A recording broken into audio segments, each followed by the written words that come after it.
Eh, ok, pues a continuación tenemos al doctor Francisco Rodríguez Enríquez. Buenos días, Francisco, y muchas gracias por aceptar la invitación, estar aquí, con todo y la diferencia de horario y la distancia. Ok, me voy a permitir presentar al doctor. El doctor Francisco Rodríguez recibió su doctorado en Ingeniería Eléctrica e Informática en la Oregon State University en junio de 2000. De julio de 2000 a mayo de 2002, colaboró como arquitecto de seguridad para empresas de TI en Alemania y Estados Unidos. Actualmente es profesor en el Departamento de Ciencias de la Computación del Centro de Investigaciones Avanzadas, el CIMBESTAF IPN, de la Ciudad de México, al que se incorporó en mayo de 2002. Desde mayo de 2021 es director técnico en criptografía en el Centro de Investigación del Instituto de Innovación Tecnológica de Abu Dhabi, en Emiratos Árabes Unidos. El doctor Rodríguez Enríquez es coautor de más de 80 artículos técnicos y varios capítulos de libros.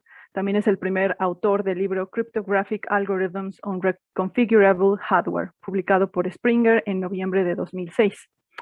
Es también cofundador de la Conferencia Internacional sobre Criptografía y Seguridad de la Información en América Latina, LatinCrypt, y la Escuela Avanzada de Criptografía y Seguridad de la Información en América Latina, AES Crypto, las cuales son consideradas las reuniones periódicas en criptografía líderes en la región de América Latina.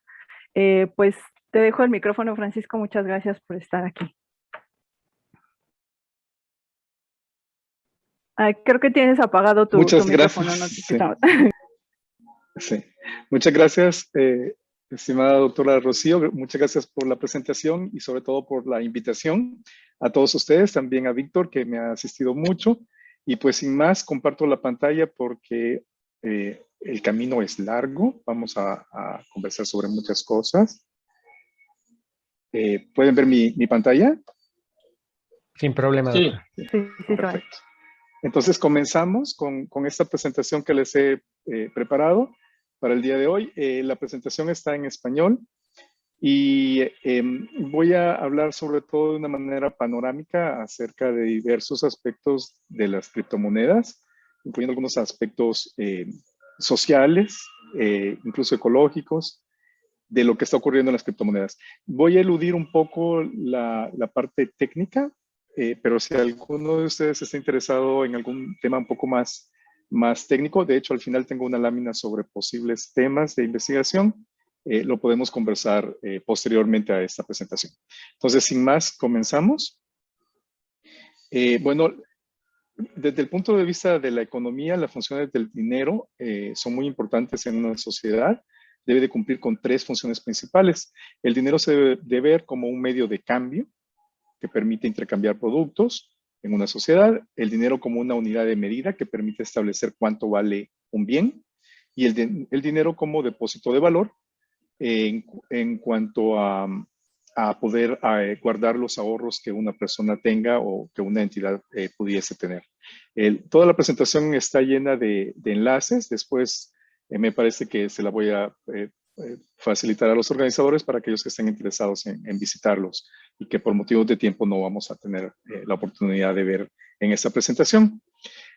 Para los estados y las federaciones, como nuestro país, México, el concepto de dinero es fundamental, es valioso porque es visto como un símbolo de soberanía, ¿verdad? Entonces, por ejemplo, la primera casa de la moneda en todo el continente americano está a unos pasos de la Catedral de la Ciudad de México y se supone que es algo fundamental para definir a un país su dinero.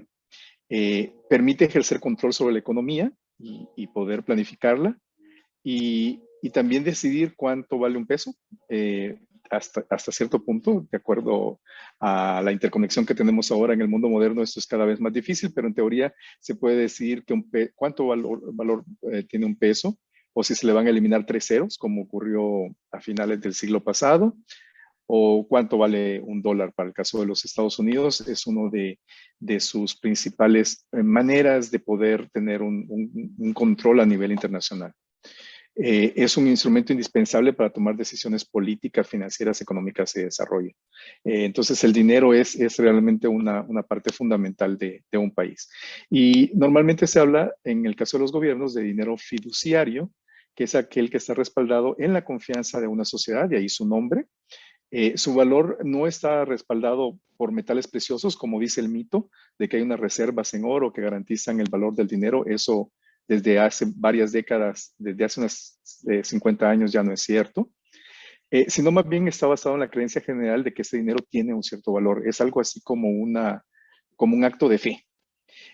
Para aquellos que les guste un poco la historia, les recomiendo ver este artículo de la Wikipedia en la que se explica cómo cambió ese concepto en tiempos de la Revolución, hace 100 y pico de años, cuántas monedas había, en cuáles se confiaba más y en cuáles menos, cuál era el dinero de los revolucionarios.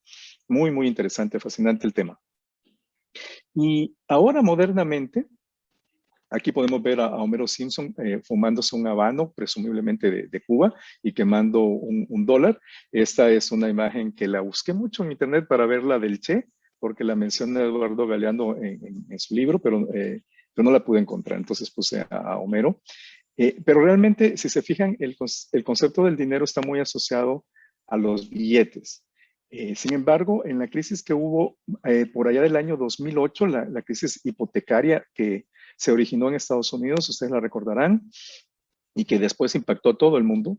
En este programa tan famoso en los Estados Unidos que se llama 60 Minutos, le hicieron una entrevista a una de las personas encargadas de la casa de banco, de la Casa Federal de Reserva en Estados Unidos, y le preguntaron que cómo le hacían para prestarle dinero a los bancos en esa crisis que hubo en el 2008. Y el señor básicamente, no voy a poder leer ese párrafo por cuestiones de tiempo, pero básicamente dice, bueno, pues es tan sencillo como se aprietan unos botones y ya el banco nos debe tanto dinero y nosotros hemos incrementado la deuda que tiene ese banco con respecto al gobierno. Entonces, de manera así pública y masiva, este Sherman de la Reserva Federal de los Estados Unidos reconoció que la creación de dinero es básicamente un movimiento de botones en un sistema digital, en una computadora, pues.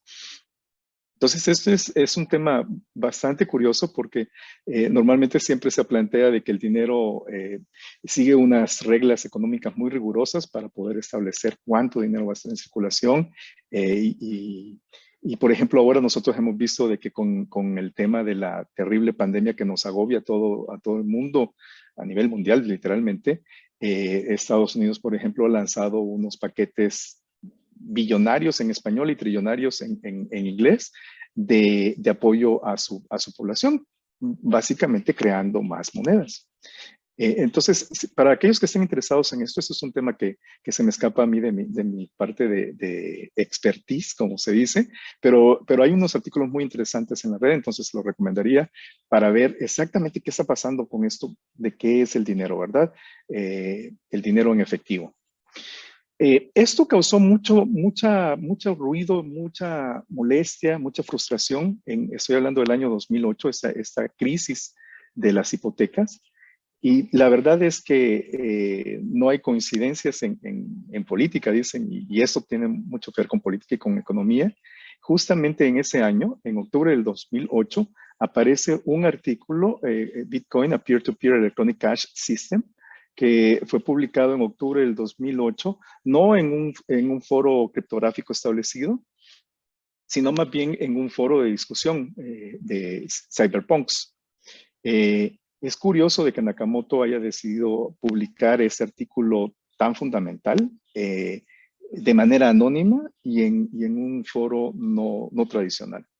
Entonces, el contexto es que Nakamoto publica su artículo de Bitcoin justo cuando está pasando esta enorme crisis financiera y además lo publica en un foro que está muy en contra de las medidas, digamos, de este capitalismo salvaje, ¿no? De Wall Street, un movimiento de cyberpunk de corte anarquista. Y aquí nuevamente esta lámina no me la podía dejar de poner porque estoy hablando con un público de la UNAM, nuestra máxima casa de estudios, y entonces aquí hay mucha gente que sabe mucho sobre esto, pero aquí hay una temática de estudio muy interesante que es la propuesta original de Nakamoto, el Bitcoin, pues las criptomonedas favorecen más a los anarcocapitalistas, conocidos en inglés como ANCAPs, o a los anarquistas. ¿verdad? Y entonces estamos hablando de dos extremos totalmente opuestos en el espectro político. La extrema derecha, es decir, aquellos que creen que el gobierno estorba para poder hacer que el capitalismo florezca sin ningún tipo de trabas, conocidos en inglés como ANCAPs, y los anarquistas, básicamente, pues la izquierda más izquierda, ¿no? Que tenemos. Y entonces también les invito a que vean simpático video en el que se explica dentro del contexto y la concepción estadounidense cuál es la diferencia entre ANCAPs y anarquistas. Y se pronuncian un poco sobre si Nakamoto pertenece a un bando o al otro, ¿no? Y esa es una pregunta fascinante que rodea las criptomonedas. El Bitcoin como sustituto del dinero desde el punto de vista económico tiene ciertos matices, ¿no? La primera es que las transacciones por segundo, que es algo, un tema muy técnico de las criptomonedas y que se menciona cada vez más, Bitcoin es de las más lentas que hay, es primera generación y tiene una tasa de transacciones por segundo, se crean quizás unas 5 transacciones por segundo. Para poner eso en perspectiva, tarjetas de crédito como Visa y Mastercard generan del orden de miles, ¿no? De 3,000, 5,000 transacciones por segundo. Entonces, esto se considera que es una limitante muy fuerte para que el Bitcoin pueda ser utilizado como medio de cambio a gran escala. Además, pues lo que más se menciona en el caso de las criptomonedas en general y del Bitcoin en particular, sus frecuentes y grandes fluctuaciones lo limitan para ser utilizado como unidad de medida. Por ejemplo, ahora, antes de estar aquí con ustedes, estaba revisando cuánto había crecido el Bitcoin porque está a punto de romper su máximo histórico. Lo que en inglés se conoce como ATH, pero todavía no, está rompiendo la barrera de los $60,000. Y a pesar de sus fluctuaciones, su liquidez y portabilidad lo hacen brillar para brindar un depósito de valor. Es un poco cuestionable debido a las fluctuaciones, pero también muy atractivo y bueno, algo que se ha vuelto ya un cliché es comparar al Bitcoin como el oro, ¿no? Se dice que es el oro digital, el oro del siglo XXI. Y bueno, debemos de considerar que tras más de 12 años de existencia, porque no faltan los críticos, las personas muy críticas de las criptomonedas que dicen, bueno, esto va a desaparecer, esto es una burbuja, eso no puede continuar. Ya estamos hablando de más de 12 años de existencia de las criptomonedas. Hay una ley, que no me acuerdo dónde la leí, en la que se menciona que cualquier tecnología que sobrevive más de una década, sus posibilidades de sobrevivir se amplifican de manera muy, muy rápida. Es muy probable que el Bitcoin y las criptomonedas estén con nosotros, con todos nosotros. Los que estemos aquí nos vamos a morir antes de que estas criptomonedas se lleguen a morir. Es lo más probable. Y representa para algunos una amenaza real para la hegemonía de los estados en la creación y control del dinero. Cada vez más se ve como una nueva forma y como una redefinición, una reinvención del dinero en el siglo XXI. Bueno, con ese contexto financiero, económico, si ustedes quieren un poco político, quisiera pasar a hablar un poco más sobre aspectos técnicos. Por encimita, no me voy a meter muy, muy fuertemente. Aquí les menciono algunos términos que son muy de la jerga de las criptomonedas y que probablemente bastantes de ustedes en la audiencia están familiarizados con estos términos, quizás otros no. Aquí, por ejemplo, les menciono muy rápidamente las altcoins, son las criptomonedas que no son Bitcoin ni Ethereum. ATH es el máximo histórico, all time high, que es el que les decía que está a punto de romper, bueno, no tan a punto, pero está cerca de romper Bitcoin nuevamente. Estos dos términos son heredados de los mercados financieros. Cuando el mercado está a la alza se dice que está bullish y cuando está hacia la baja se dice que está bearish. Fiat son las monedas tradicionales. Cold storage es cuando ustedes almacenan dinero en una wallet de una manera por lo general en hardware, muy recomendada para evitar problemas de hackeo y sin embargo se le llama cold porque normalmente no se pueden hacer tantas transacciones rápidamente. FOMO, este es el miedo a no comprar en su debido momento. FOD es un término que se usa mucho en inglés y fuera de las criptomonedas, como infundir miedo. hacia algo. Hay entidades que son poster, que pueden decir de que hey, van a bajarse las criptomonedas. Y bueno, aquí hay muchas más, ¿verdad? Que no me va a dar tiempo de mencionar. La capitalización de mercado, los forks, que una moneda se vaya a la luna, la prueba de proof of stake o prueba de participación, la prueba de trabajo que se ha mencionado mucho en este foro, los satoshis, que son los centavitos de 1/1000ª de Bitcoin, y bueno, varias más, ballenas, la blockchain de la cual vamos a platicar un poco más adelante. Entonces, también si tienen tiempo después de echarle un ojo a esto los que estén interesados. Un poco viendo las criptomonedas, las 10 criptomonedas principales que había hacia el lejano 15 de enero del 2018, ya vamos para 4 años casi de esa situación. Vean ustedes las monedas que había en ese momento en el top 10 por su capitalización de mercado, ¿verdad? Entendiendo por capitalización de mercado, si yo agarro todas las monedas que están circulando y las vendo al precio que están, ¿cuánto me da eso? O sea, multiplicar el valor circulante por el precio y eso me da su capitalización de mercado. Bitcoin en aquella época andaba por los 228 mil millones de dólares. Ahora, como sabemos, está por arriba del billón de dólares en español, es decir, del millón de millones de dólares. Eso ocurría el 15 de enero del 2018. Ethereum tenía este valor y aquí ustedes pueden ver varias monedas más, que la mayoría de ellas están fuera de lo que ahora es el top 10. Se han quedado quizás las 3 primeras más Cardano, de las que ustedes ven aquí. Para el 1 de febrero ya había bajado un poco el Bitcoin. Aquí ustedes lo pueden ver con respecto al 1 de febrero. Después, el 25 de abril del 2019, el Bitcoin ya en los albores, todavía antes de la pandemia, tenía un valor muy bajo de $5,400 con respecto a lo que les mostré anteriormente. Y todavía bajaría más en marzo del 2020, y ahora sí en plena pandemia, llegó a estar en $3,500. Refiriéndome principalmente al Bitcoin, pero lo mismo pasaba con las otras monedas. Entonces, estas monedas tienen un ciclo. Especialmente el Bitcoin tiene un ciclo de 4 años, y eso es algo que no es una casualidad, sino es que es algo que diseñó Satoshi Nakamoto, este enigmático personaje, una más de sus puntadas, ¿no? De sus detalles magistrales y geniales para garantizar de que cada 4 años la moneda se revitalice y tienda a subir su valor.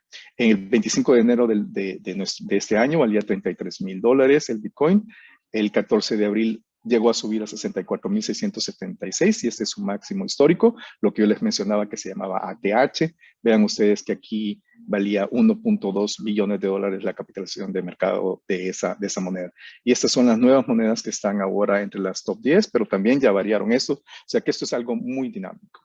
Estamos hablando de un capital tremendo de dinero, todo manejado a partir de ese 6 de enero del 2009 y cuando se produce el bloque génesis de Bitcoin.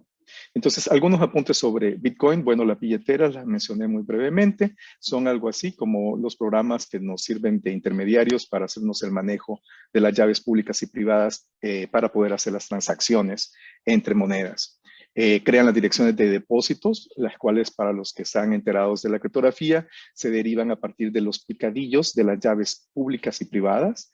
La criptografía que manejamos en Bitcoin es criptografía de curva elíptica, lo cual era una criptografía relativamente de vanguardia para el año 2008, cuando surge el artículo de Nakamoto, pero no necesariamente desconocida, ya tenían bastante pujanza a curvas elípticas que venían desde el 85, en 1985.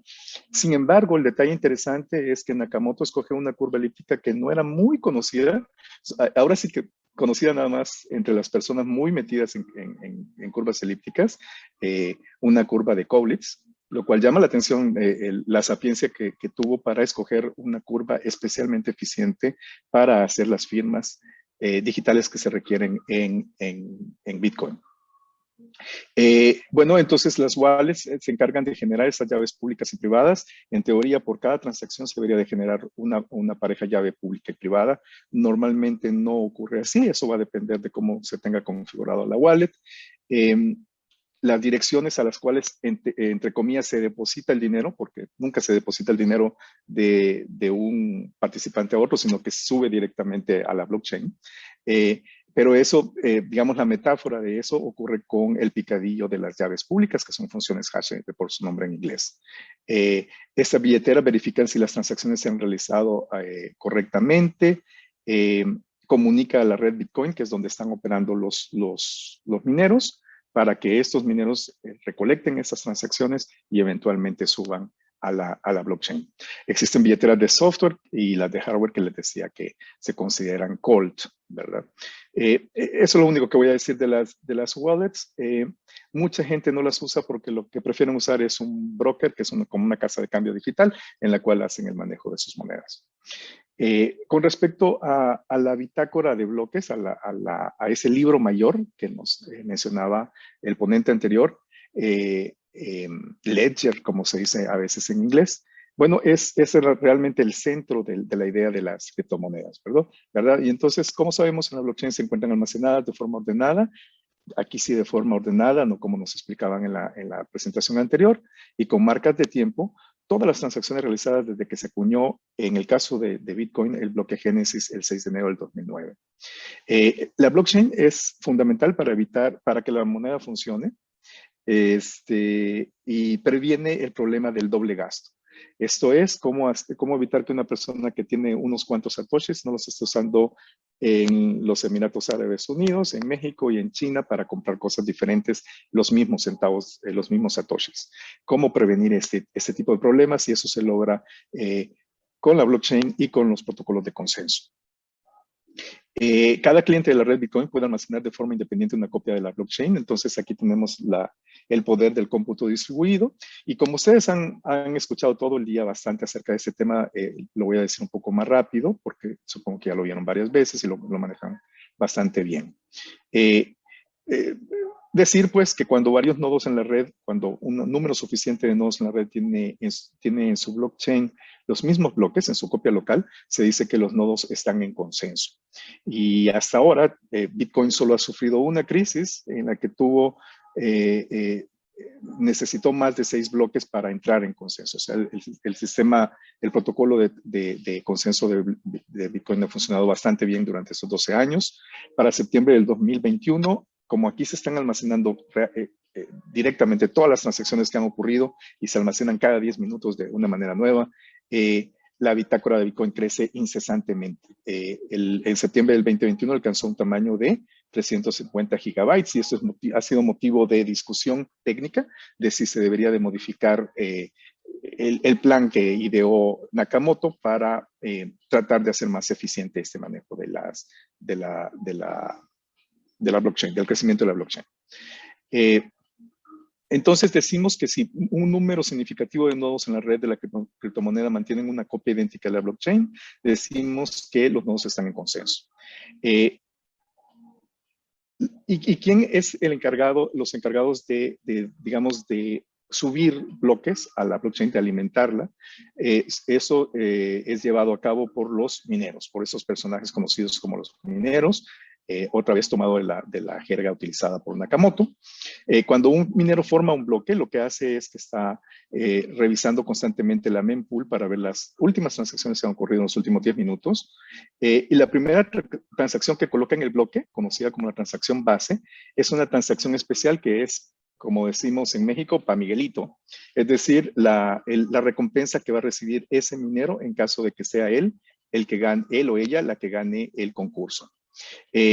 Además de en estos momentos, lo que se gana, lo que gana un minero de Bitcoin por subir un nuevo bloque, ser el ganador de un concurso, gana 6.25 Bitcoins por ganar el concurso. Inicialmente, allá en el lejano año del 2009, se ganaban 50 Bitcoins y después con ese proceso de halving que voy a explicar en unas cuantas láminas, se ha ido reduciendo gradualmente hasta actualmente que se da una recompensa de 6 Bitcoins.25. A esto se le aúna que por cada transacción que suba el minero, que coloque en el bloque, que acomode en el bloque, va a recibir una cierta propina. A veces se le conoce como como gas, en donde se van a subir estas, en el que van a estar asociadas a cada una de las transacciones en el bloque. Entonces es del interés del minero subir tantas transacciones como pueda o acomodar tantas transacciones como pueda en el bloque, pero debe de apurarse porque tiene la competencia de los otros mineros que están haciendo lo mismo y solo uno gana el concurso cada 10 minutos, la prueba de trabajo.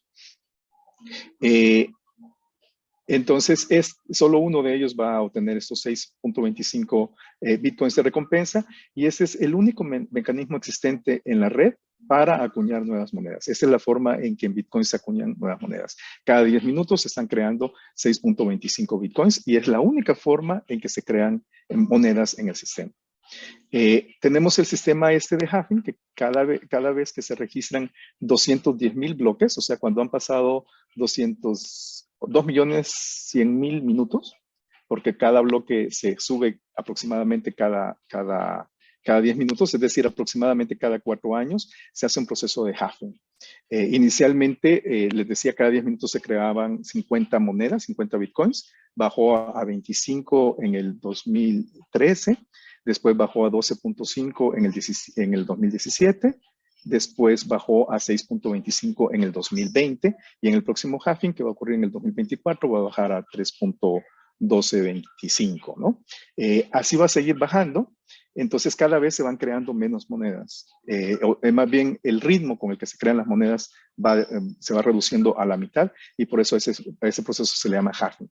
Se considera que esta es otra pincelada genial de Nakamoto porque esto lo que produce es algo que se le llama inflación y hace una tendencia a que el precio de Bitcoin cada 4 años tiende a subir. Y entonces, precisamente porque como bajan las recompensas, como hay menos monedas cada minuto siendo creadas, entonces eso hace que el precio suba bastante. Nakamoto dispuso que solamente se iban a crear 21 millones de bitcoins, de los cuales ya vamos cerca de los 19 millones acuñados, pero por ese proceso de halving, y que cada 4 años lo reducimos a la mitad y a la mitad, puede ser engañoso, es interesante, hagan la matemática si gustan, los más jóvenes entre ustedes, los últimos bitcoins se van a acuñar en el año 2140. Muy probablemente ya ninguno de los que estamos aquí vamos a ver ese gran final. A partir de ese momento, los mineros, todo lo que ganen va a ser a través de sus propinas que reciban con las transacciones que van subiendo. Esta situación ha hecho muchos especular que el precio de Bitcoin, si es que no se muere en el camino, va a ser infinito. Y ustedes van a ver un poquito más acerca de esto un poco más adelante. Bueno, ¿y por qué los mineros se molestan en procesar transacciones? Ya lo había mencionado un poco. Los mineros intentan reunir el número más grande posible de transacciones porque es en su beneficio. Reciben una propina por cada una de esas transacciones. Un bloque típico contiene un promedio de más de 500 transacciones para un tamaño de aproximadamente 1.2 megas. Y eso aquí tiene que ver un poco el equilibrio de Nash. Se han hecho muchos análisis. De hecho, en el artículo original de Nakamoto hay algo de análisis cuando explica su protocolo de consenso. Es un artículo que deberíamos de leer todos porque tiene 8 páginas y no tiene desperdicio y ha causado toda esta revolución de la que estamos hablando en estos momentos. ¿Por qué los mineros se molestan en procesar transacciones? Bueno, los mineros calculan las huellas digitales, los picadillos de cada una de las transacciones incluidas en el bloque y las organizan en un árbol de Merkle de picadillos. Merkle es uno de los padres fundadores de la criptografía moderna y estos están organizados en un árbol binario y al final lo que interesa es guardar las raíces del árbol de Merkle para que no pueda ser modificada ninguna de las transacciones que están siendo incluidas en el bloque.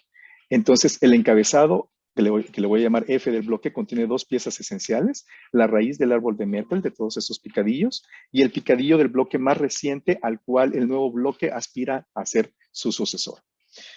Al encabezado del bloque, el minero le agrega un nonce. Nonce es una palabra muy bonita en inglés que significa algo que se usa una sola vez. Y entonces el nonce debe ser concatenado con este encabezado del bloque que yo les mencionaba, F concatenado con N. Y la pregunta que se hace aquí es ¿por qué Bitcoin es considerado tan antiecológico? Enseguida el minero calcula el picadillo de esto con la esperanza de que el valor del picadillo interpretado como un valor entero, como si fuera un número entero, sea menor que un grado de dificultad B que se establece en la red. El primer minero que logra encontrar un picadillo tal que se mantenga esa desigualdad, el picadillo interpretado como un número menor que B, básicamente eso traducido a palabras significa que el picadillo empiece con un montón de ceros, del orden de 50 ceros. Entonces, el primero que logre esto, eso es su prueba de trabajo y la tiene que enviar inmediatamente a todos sus colegas para que lo reconozcan como ganador y le den la recompensa. Las posibilidades de éxito son abrumadoramente bajas. Esto funciona es prácticamente una lotería y esencialmente la probabilidad de ganar es B entre 2 a la 256 porque este es el tamaño del picadillo tiene 256 bits. Al principio de abril, la dificultad de que un minero llegara a encontrar el nonce correcto era de 1 entre 2 a la 45, y lo que resulta de esto es que todos los mineros están haciendo muchos picadillos por segundo, del orden de terapicadillos durante estos 10 minutos que tienen para tratar de ganar. Y por eso algunos la han considerado la empresa humana más dilapiladora de energía.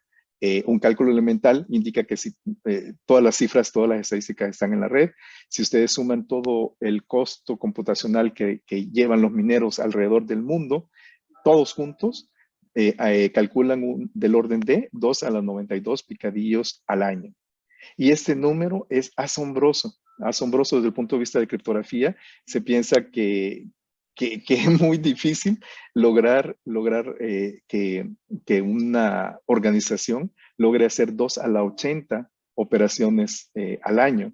Y 2 a la 92 es algo increíble que se haya podido lograr. Por otro lado, desperdicia mucha energía. Si ustedes cuentan toda la energía necesaria para calcular esos 2 a la 92 picadillos al año, pues es suficiente para alimentar el consumo eléctrico de Suecia o de Malasia, de países medianos, digamos.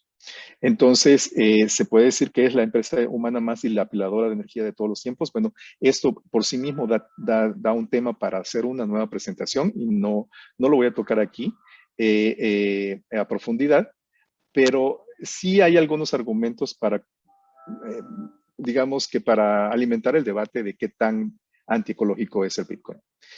Algunos atenuantes son que el consumo energético no es igual a las emisiones de carbono. Básicamente este argumento lo que nos dice es de que la gran mayoría de los mineros de Bitcoin utilizan energía renovable, no la gran mayoría, sino un porcentaje importante. Y eso es un poco oscuro porque los mineros son personajes oscuros.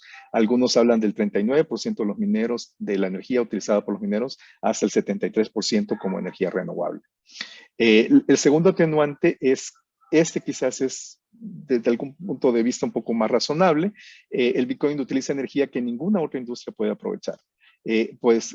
Ustedes pueden colocar una planta de mineros, digamos que al pie de la presa, ¿no? Por ejemplo, si estamos hablando de Canadá y Estados Unidos, al pie de las cataratas del Niágara, ¿no? Para decirles algo así como emblemático. Energía cercana a presas hidroeléctricas, gas natural como subproducto de la extracción de petróleo. Y además lo pueden utilizar las 24 horas del día, cosa que las ciudades no lo hacen, porque las ciudades consumen muchísimo más en el día que en la noche. Y eso se refiere a que hay países que hay incapaces de consumir toda la energía que producen. Un ejemplo paradigmático es Islandia, porque produce toda su energía de manera geotérmica.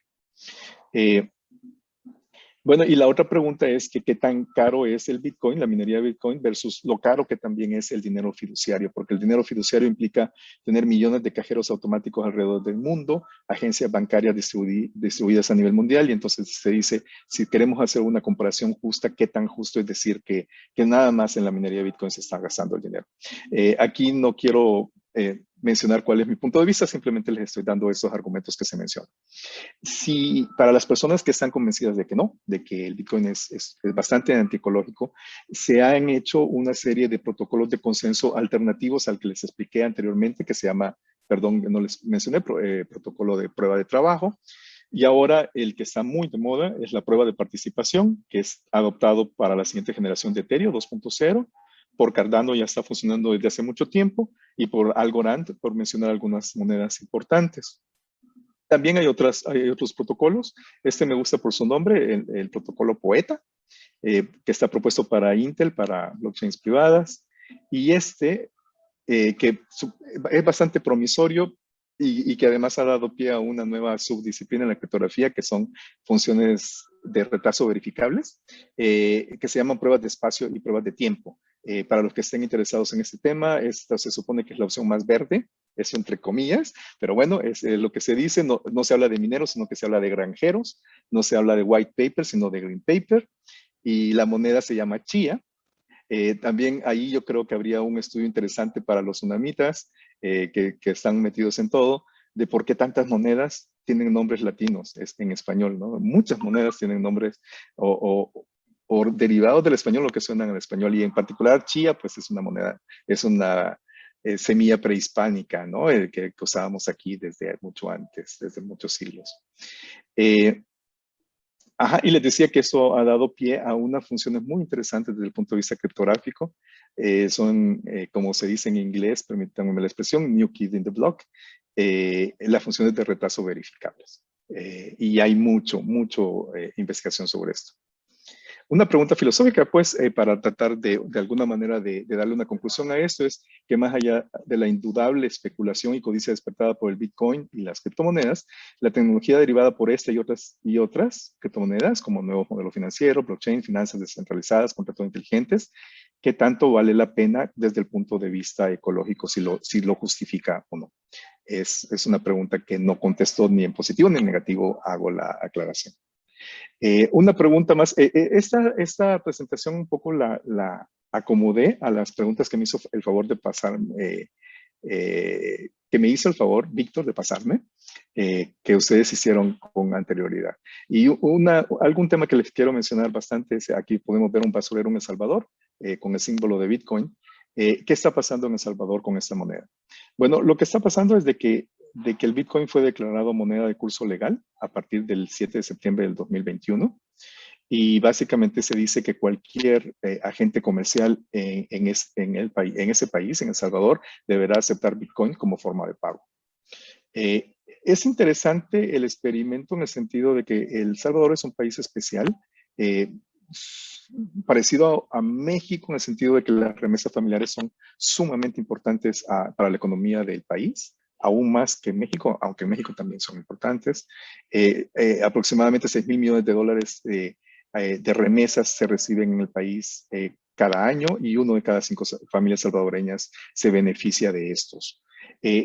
Aquí se supone que es un caso de uso muy importante para las criptomonedas, poder hacer estas transferencias internacionales porque pues son sin ningún tipo de comisión. Otro asunto interesante que está ocurriendo en El Salvador es un poco parecido a Islandia, valiéndose las comparaciones.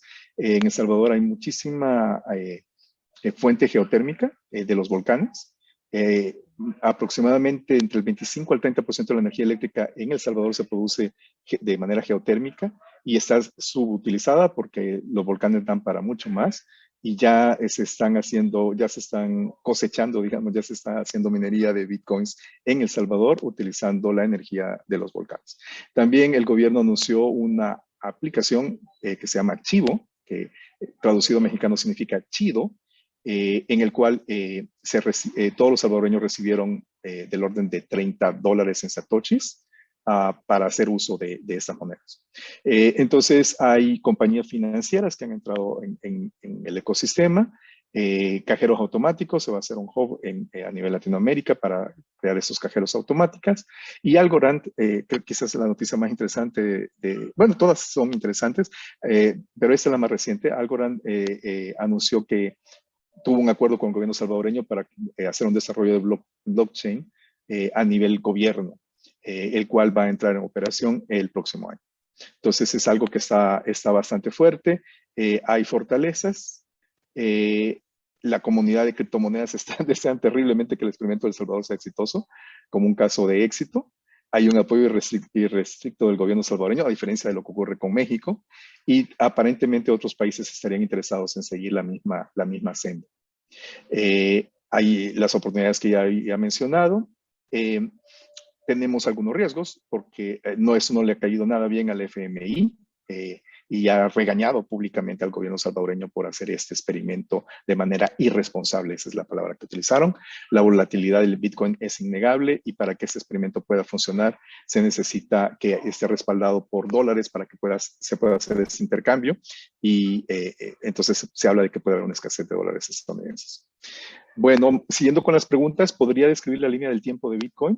Bueno, aquí ven ustedes una pequeña tabla en la que se menciona desde, yo les dije el 6 de enero y es el 3 de enero del 2009, la creación del bloque Génesis de Bitcoin, todo lo que ha ocurrido hasta el 14 de abril del 2021, cuando se alcanzó su máximo histórico, su ATH. Han pasado muchas cosas. Por ejemplo, esta foto de dos pizzas que ven acá es tomada del internet, pero se supone que estas son las dos pizzas que compraron los ingenieros de Nakamoto, los que él contrató vía internet para terminar de desarrollar el sistema, que estaban en Massachusetts, y un día sintieron hambre y convencieron al de la pizza de enfrente que le vendiera dos pizzas por nada menos y nada más que 10,000 bitcoins. Entonces son dos pizzas muy históricas. 10,000 bitcoins por dos pizzas. Y fue la primera vez que se utilizó para algo el bitcoin. Tardaría 3 años en valer $1.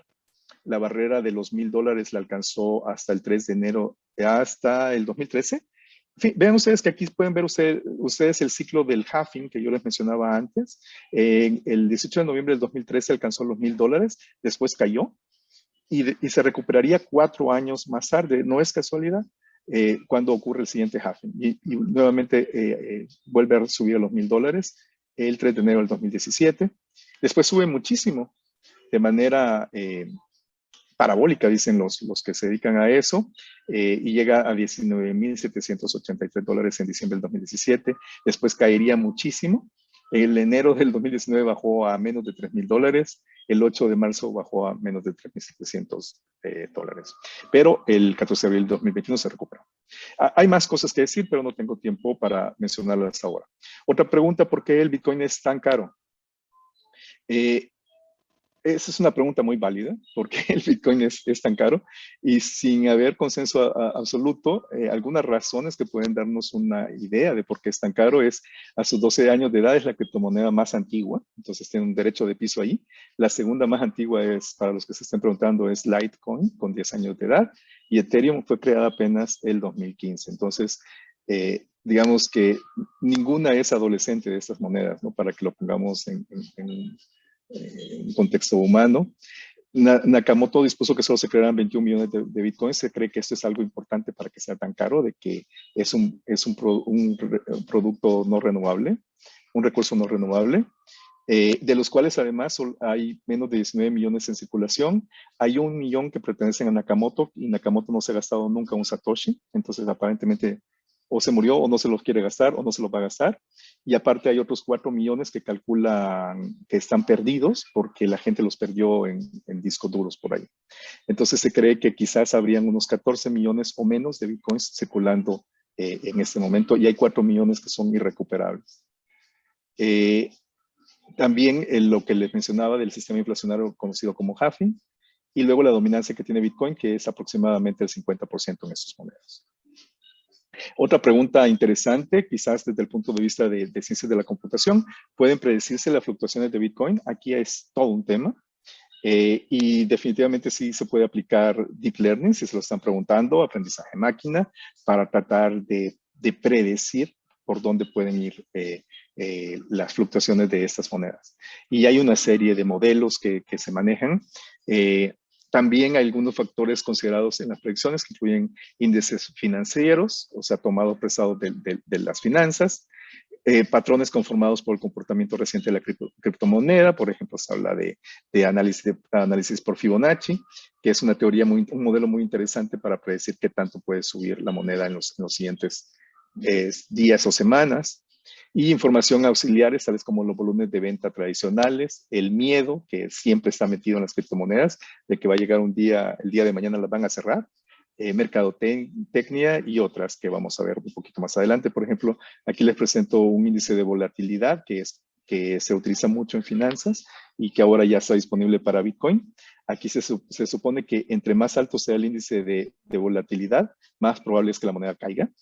Entonces, aquí, por ejemplo, debió haber una caída como por el 13 de febrero. Y si ustedes van a checar, hay una correlación muy impresionante inversamente, ¿verdad? O sea, si el índice de volatilidad anda muy alto, es muy probable que la moneda caiga. Y ese es uno de las varias herramientas que hay.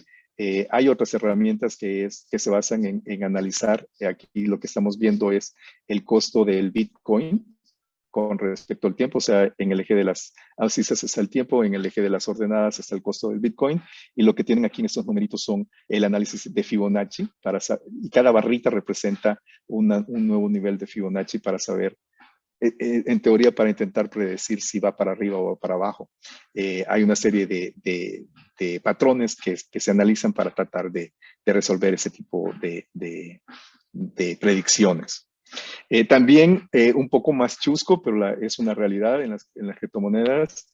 De repente hay personajes que influyen muchísimo. Si, por ejemplo, viene este señor Elon Musk, que es todo un personaje, y saca un comentario en este conocido programa de Estados Unidos, entonces monedas como el Dogecoin suben o bajan. De tal manera que se han creado bots que lo que hacen es estar viendo de manera automática, compran de manera automática Bitcoin o Dogecoin cada vez que Elon Musk lanza un tweet sobre estas criptomonedas, como parte de las cosas del folclore que hay en estas criptomonedas. Les decía yo de que hay quienes piensan que el Bitcoin va a valer infinito. Los que lo piensan son los Simpson. Para aquellos de ustedes, yo sé que hay mucha audiencia joven aquí que crean fervientemente en las predicciones que hacen los Simpson. Los Simpson ya predijeron, vean aquí este señor que está dando las noticias, que el Bitcoin va a valer infinito en algún momento. Con eso, creo que esto es un poco metafórico, pero lo que se está diciendo es de que va a subir bastante. Por ejemplo, ahora pues mucha gente pronostica que va a romper la barrera de los $100,000 durante este año. ¿Quién es Satoshi Nakamoto? Este es un enigma, digamos, que no se puede entender, no se puede aceptar. Es no aceptable y inaceptable y no se puede comprender. ¿Cómo puede pasar 12 años sin que sepamos quién es alguien en esta sociedad tan vigilada en la cual la privacidad, como lo sabemos también en nuestra área, se suicidó, ¿no? En el siglo XXI no hay privacidad. ¿Cómo es posible que no se sepa quién es Satoshi Nakamoto? Han aparecido varios candidatos, algunos atribuidos por la prensa. Este señor se llama John Dorian Nakamoto y es un ingeniero retirado que vive en California de origen japonés. Él es Craig Wright, es un empresario australiano que se autodeclaró Satoshi Nakamoto hace algunos años. Nadie le creyó. Él se ofendió muchísimo y se retiró, pero sigue diciendo que él es el verdadero Nakamoto. Otros piensan que Nakamoto podría ser una entidad porque tendría que ser un personaje que fuera genio en criptografía, en economía, en finanzas, en programación, porque decían que el sistema que entregó fue muy, muy bien programado. Y entonces quedan muchas dudas de que es un solo, qué hombre, como dicen en mi pueblo, ¿no? ¿Cómo pudo hacer tantas cosas? Sin embargo, también si tenemos la teoría de que Nakamoto son varios, ¿cómo es que ninguno de esos varios se haya gastado un 5 ni haya dicho nada acerca de ese secreto? Entonces eso es inaceptable. Y para los que también estamos metidos en la criptografía, pues este personaje lo conocemos muy bien, Edward Snowden, que hizo las revelaciones del programa de vigilancia de la NSA. Y Snowden, una cosa que ustedes pueden ver leyendo sus libros o viendo las películas, es que Snowden hizo un programa padrísimo, es decir, un programa monstruoso, quizás padrísimo, retiro el adjetivo, hizo un programa, ahora de padrísimo me voy a pasar a monstruoso, en el que ustedes le daban, decían, quiero stalkear a no sé, no quiero poner nombres propios, quiero stalkear digamos, a un político, ¿no? Entonces ustedes se lo daban al programa y aparecían todas las cosas respecto a ese que habían en la red acerca de esa persona. Pero cuando decimos todas las cosas es toda la información de internet, sus llamadas de celulares grabadas por la NSA, todo. Entonces, por ejemplo, Edward Snowden dice de que en sus ratos libres él se divertía para averiguar cosas como, por ejemplo, es cierto que el gobierno de Estados Unidos ha hecho contacto con civilizaciones extraterrestres, que si había evidencia en los archivos y usaba su programa para investigar eso. y muchas cosas más chuscas que él investigó. Y él es un fanático completo de Bitcoin. Entonces, Snowden sabe quién es Nakamoto. Y por eso lo pongo en esta lámina. Él sí sabe, la NSA lo sabe. Lo que no lo sabemos somos nosotros, ¿no? No sabemos todavía quién es Nakamoto. Lo sabremos en algún momento. Yo no pierdo las esperanzas. Bueno, numeralia del Bitcoin rápidamente tiene una capitalización de mercado superior a $1 billón. Aclaro que billón en español, sobre todo para los jóvenes, no billón en inglés. En inglés sería un trillón. Tiene una dominancia de alrededor de 50%. A principios del año era el 70%. Su tasa de transacciones por segundo es de 5, muy baja. Utiliza un proceso de consenso que es prueba de trabajo. Se generarán 21 millones. Todo eso ya lo habíamos dicho. La segunda moneda en importancia, muy importante, y de eso hubo bastantes preguntas. Me disculpo que no metí más material sobre Ethereum. Ethereum fue creado por este personaje, Vitalik Buterin, el cual fue un estudiante de la Universidad de Waterloo, fue estudiante de Alfred Meneses, famoso criptógrafo de la universidad y muy querido profesor de la Universidad de Waterloo. Tomó el curso de Alfred y cuando pasó con honores la clase, lo siguiente que hizo fue retirarse y irse a fundar Ethereum. Y hace poco Alfred mandó una invitación hace unos 2 años en que se dio el lujo de invitar a Buterin al salón de clases. ¿Qué tal? Invitar al creador de Ethereum a dar una plática en el salón de clases de criptografía de Alfred. Ethereum tiene una capitalización de mercado superior esto varía, pero aquí le puse $314 mil millones en el momento que escribí esto, que es una dominancia de alrededor del 15%. Está llamada a ser la moneda. Muchos dicen que en algún momento va a ser el flip, ¿verdad? Más de esa jerga, que va a ser el flip entre el Bitcoin y el Ethereum va a pasar a ser la número 1. Se dice que si Bitcoin es el oro digital, entonces el Ethereum, la comparación que le hacen es que es el petróleo digital, por sus contratos inteligentes, por todo ese ecosistema que tiene ligado así, por toda esa cantidad increíble de desarrolladores que tiene la moneda, y por todo lo innovadores que son, ¿no? Por ejemplo, ahora están haciendo protocolos de conocimiento nulo para hacer transacciones completamente anónimas. Se quieren pasar ya a pruebas a protocolos por prueba de participación. Y además tiene una mucho mejor tasa, que es, pero no tan mejor que la del Bitcoin, es 30 transacciones por segundo, pero con el Ethereum 2.0 que va a terminar de ocurrir en un año y cachito, posiblemente lleguemos a 100,000 transacciones por segundo. Ethereum no renuncia a la parte distribuida, y yo creo que esto es algo que ustedes lo han visto bastante en este foro, pero una moneda sumamente distribuida es Bitcoin, y Ethereum es no tan distribuida como Bitcoin, pero no se le aleja. Ethereum 2.0 pierde bastante de lo distribuido, precisamente por quitarse esa prueba de trabajo y pasarse a la prueba de participación, Proof of Stake, SEC. Pero de todas maneras es bastante distribuido, ¿verdad? Ethereum no tiene límite en su creación de monedas, pero ahora la puntada que han tomado con Ethereum 2.0 es que queman moneda. Dicen ellos que deshabilitan Ethereum, y eso es equivalente más o menos a ponerle un límite a la creación de monedas. Se considera que este es es una crítica frecuente que se le hace a Ethereum. Entonces, 2.0 va a tener muchas mejoras significativas, va a tener 7 fases. Inició en diciembre del 2020 y acabará por ahí del 2022 o del 2023. Una cosa que también se criticaba mucho a Ethereum es que el precio de su gas, o sea, de las transacciones hechas en Ethereum, no era tan barato como supuestamente debería ser en una criptomoneda. Entonces, eso también se corrigió en julio de este año. ¿Cuánto podría valer Ethereum? Bueno, lo que se decía es que podría valer $10,000 antes de que se acabara este año, pero ya se nos está acabando el año y no ha ocurrido, así que no lo crean mucho. Pero eso era lo que decían algunas personas que habían invertido, que no sé, que habían comprado algunos Ethereum. Decían, algún día va a valer $10,000, pero quién sabe. Cardano es una moneda muy interesante, muy piropeada. Se considera ecológica porque siempre nunca ocupó Proof of Work. es una proof of stake.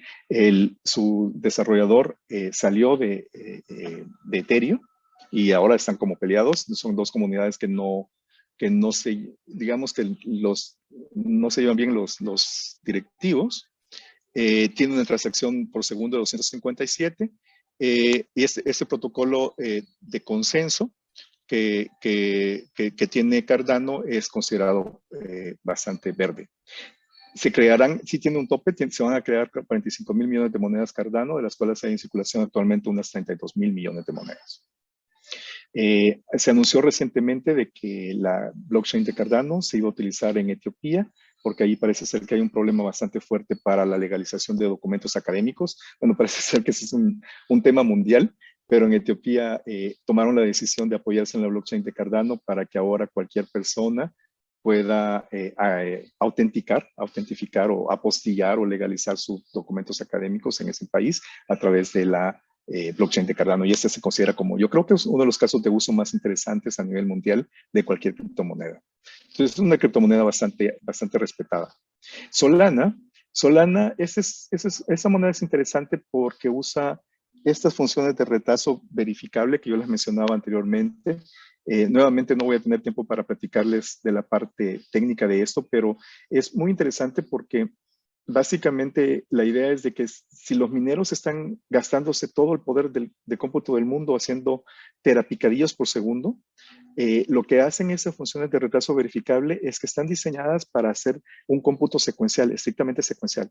¿En qué sentido? En que aunque ustedes le agreguen más cómputo paralelo, no hay manera de acelerarlo. O sea, lo mismo me tardo con un solo núcleo que con 10.000 núcleos puestos en paralelo. Así está diseñado matemáticamente esta función verificable. Bueno, diseñarlas es un detalle muy fino, pero esa es la idea de estas funciones verificables. Esto lo usa Solana. Aquí habían unas explicaciones, pero me la voy a brincar. Solana se supone que entonces tiene una capitalización de mercado aquí dice de 12.000 millones, en realidad ya anda por los 50.000, creo que es la quinta moneda actualmente. Tienen una tasa de transacciones por segundo terriblemente alta, 65.000, y se mina un bloque cada 400 milisegundos en vez de los 10 minutos de Bitcoin. Hay mucha diferencia. Se van a crear 439.000 millones de monedas Solana, de las cuales hay en circulación actualmente un poco más de la mitad, 260.000 millones de monedas. Finalmente, solo para mencionarla, esta moneda que no tiene mucha cabida en la parte de computación porque es una moneda inventada como una broma, tiene, sin embargo, una capitalización de mercado superior a 40.000 millones de dólares, mucho por este personaje Elon Musk y por toda una comunidad que son fans de los Dogecoin, que los han hecho crecer increíblemente en su valor de mercado. Actualmente hay en circulación 129.000 millones de monedas. Se crean 10.000 monedas cada 10 minutos, me parece, de Dogecoin.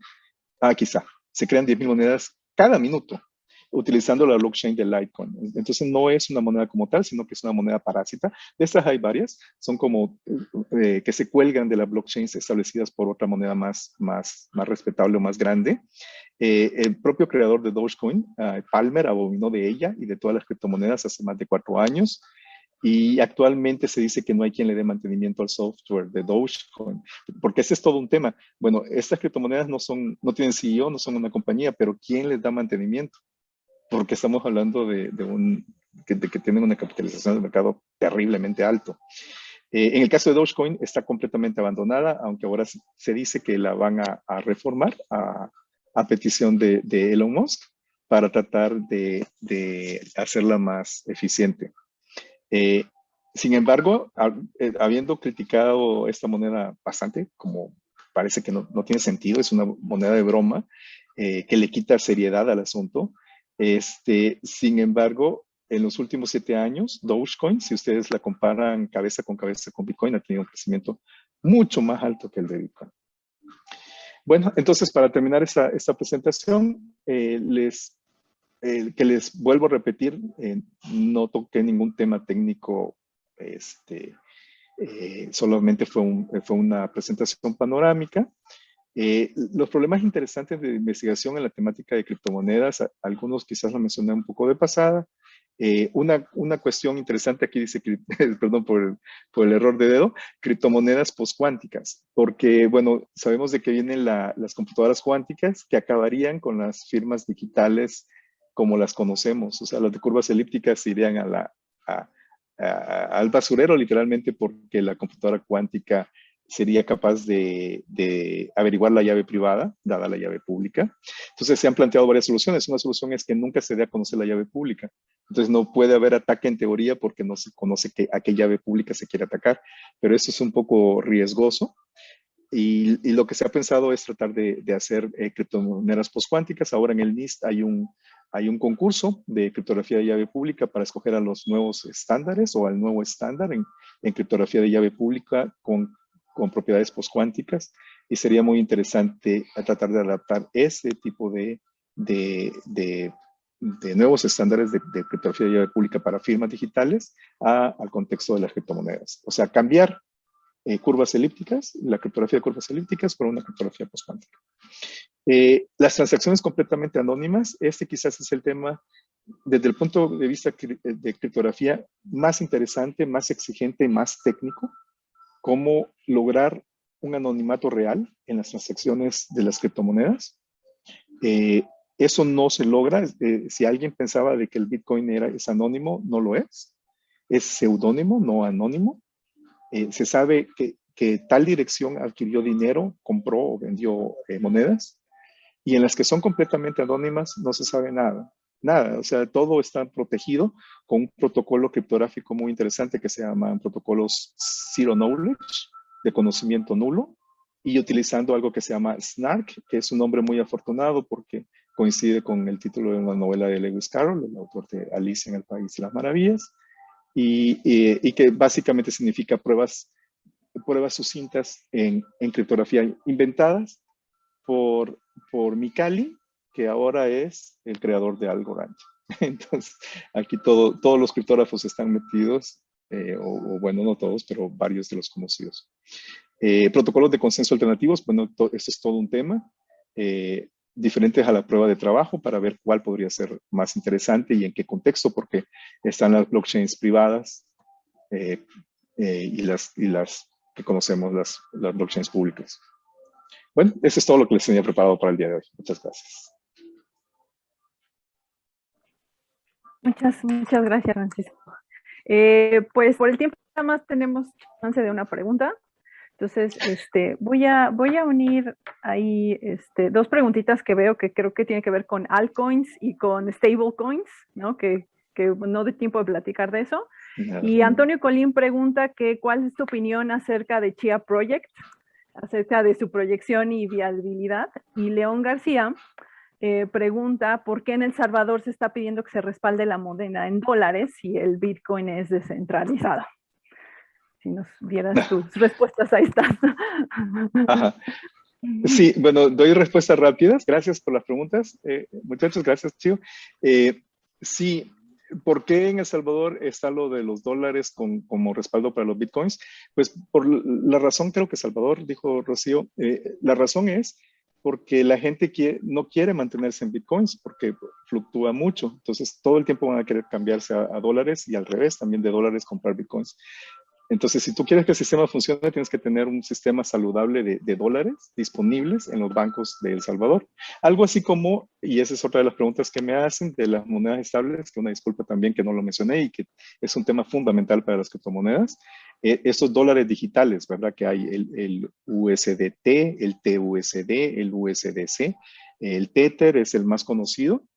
Y esto es un puente, ¿verdad? Porque todo el mundo tiene sus monedas, en algún momento las quiere convertir a fiat, como dicen los que están en la jerga, o las quieren convertir a otras criptomonedas. ¿Y cómo realizar esto? Y las que realizan este puente son estas monedas estables, que siempre valen lo mismo y que son dólares digitales. Ajá. Entonces, eso con respecto a esas dos preguntas. Y habían otras dos preguntas más que me dijiste rápidamente. Sí. Rápidamente por aquí Alejandro Padrón pregunta que si el árbol de Merkel que se utilizaba originalmente para autoridades certificadoras en criptografía simétrica, si en ese sentido ahora las autoridades certificadoras son cada poseedor de las bitcoins. Autoridades certificadoras, poseedoras de Bitcoin. No, bueno, sí es una técnica empleada desde hace mucho por Merkel, en los años 77, 78, que fue inventada, pero no tiene nada que ver con autoridad certificadora, ¿verdad? O quizás no entiendo la pregunta, porque pues estamos hablando de criptomonedas, entonces no hay autoridades certificadoras. Sí, creo que Ninguna ahí hay autoridad un certificadora. poquito. Sí, es un poco de confusión en esto, pero pues bueno, se nos acabó el tiempo. Muchísimas gracias, Francisco, por esta presentación. Lo que te pediría es si quieres complementar algo en las preguntas en el chat de Q&A, se podría hacer sin ningún problema y pues muchísimas gracias. Gracias a ustedes por la invitación. Hasta luego. Muchas gracias, doctor Francisco. Muy interesante el tema. Esperamos que esta plática motive a nuestros estudiantes y académicos a involucrarse en esta interesantísima área. Claro que sí, gracias. Entonces, les trato de contestar aquí.